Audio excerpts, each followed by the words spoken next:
ఒక్కసారి can you please define the ఏంటది political mastering what is that political mastering and Chandrababu నాయుడుకు ఉన్న political mastering ఏంటి, అక్కడి నుంచి రేవంత్ రెడ్డి గారు అందిపుచ్చుకున్న పొలిటికల్ మాస్టరింగ్ ఏంటి? వెంకటకృష్ణ గారు, ఫస్ట్ మీరు ఏబిఎన్ అప్రిషియేట్ చేయాలి, ఎందుకంటే we are the first one told 10% reach అవుతుంది. ఆ మాట అంటే మళ్ళీ ఇలా కోపం వస్తుంది. కోపం కాదు, మనం అప్రిషియేట్ చేయాలి కదా, ఎందుకంటే ఎన్నో ఎగ్జిట్ పోల్స్ ఆ రోజు మీరు డిఫైన్ చేశారు. But I told very clearly our report is very clear. అవును.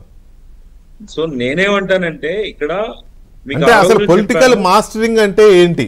ఎందుకంటే ఇప్పటి వరకు రాజకీయ దురంధరులుగా పేరొందిన వాళ్ళు Chandrababu Naidu, for that matter YS Rajasekhar Reddy and KVP duo, వాళ్ళిద్దరు కలిసిన ఒక వ్యూహం.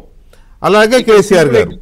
ఇప్పుడు కొత్తగా వచ్చిన శక్తి, రాజకీయ వ్యూహ శక్తి రేవంత్ రెడ్డి కదా. నేను అదే అంటాను సార్, ఇక్కడ మీరు చాలా నిశ్చితంగా మీరు సీనియర్ జర్నలిస్టు, దశాబ్దాలుగా రాజకీయాలు చూశారు, ఎలక్షన్లు చూశారు. గెలవాలనే తపన, తను అనుకున్న లక్ష్యాన్ని చేరుకోవాలనే తపన ఉండే నాయకుడు రాజకీయం వరకు వచ్చేటప్పటికి ఏదైనా చేయగలగాలి. మీరు ఒక ఎగ్జాంపుల్ చూస్తే బీజేపీ అధికారంలోకి వచ్చిన తర్వాత బీజేపీకి దేశవ్యాప్తంగా సంస్థాగత బలం అంటూ ఏమీ లేదు, ఆర్ఎస్ఎస్ ఒక ప్రచార విభాగం తప్ప.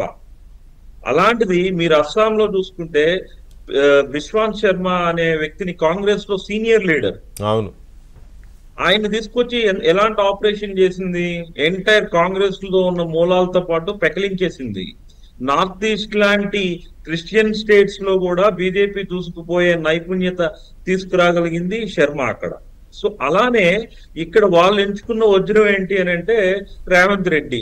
తెలంగాణలో కేసీఆర్ మీద ఒంటికాలతో ప్రతి విషయం మీద కూడా పోరాటం చేస్తూ ఉంటాడు, తెలుగుదేశంలో సిన్సియర్ గా పనిచేసిన వ్యక్తి. సో చంద్రబాబు నాయుడు గారు స్కూల్ నుండి వచ్చాడు కాబట్టి నేచురల్ గా అన్ని పాఠాలు నేర్చుకుంటాడు అనేది రేవంత్ రెడ్డి మీద ఆ రోజు ఒక మంచి ట్రస్ట్ ని బిల్డ్ చేశారు. చాలా మంది సీనియర్స్ గాని, చాలా మంది కాంగ్రెస్ నాయకులు గాని ఆ రోజు రేవంత్ రెడ్డి చాయిస్ కరెక్ట్ కాదని చెప్పినా కూడా మారిన పరిస్థితుల్లో అడాప్టబిలిటీ తీసుకోకపోతే ఏ రాజకీయ పార్టీ అయినా కుప్పకూలిపోతుంది అనడానికి బెస్ట్ ఎగ్జాంపుల్ మార్కిస్టులు, సిపిఐ, సిపిఎం వామపక్షాలు అయితే. రెండో ఎగ్జాంపుల్ కాంగ్రెస్. అయితే మంచో చెడో తెలియదు కానీ సౌత్ ఇండియా వరకు వచ్చేటప్పటికి కాంగ్రెస్ వ్యూహాలు చాలా పదునైన వ్యూహాలుగానే చెప్పొచ్చు.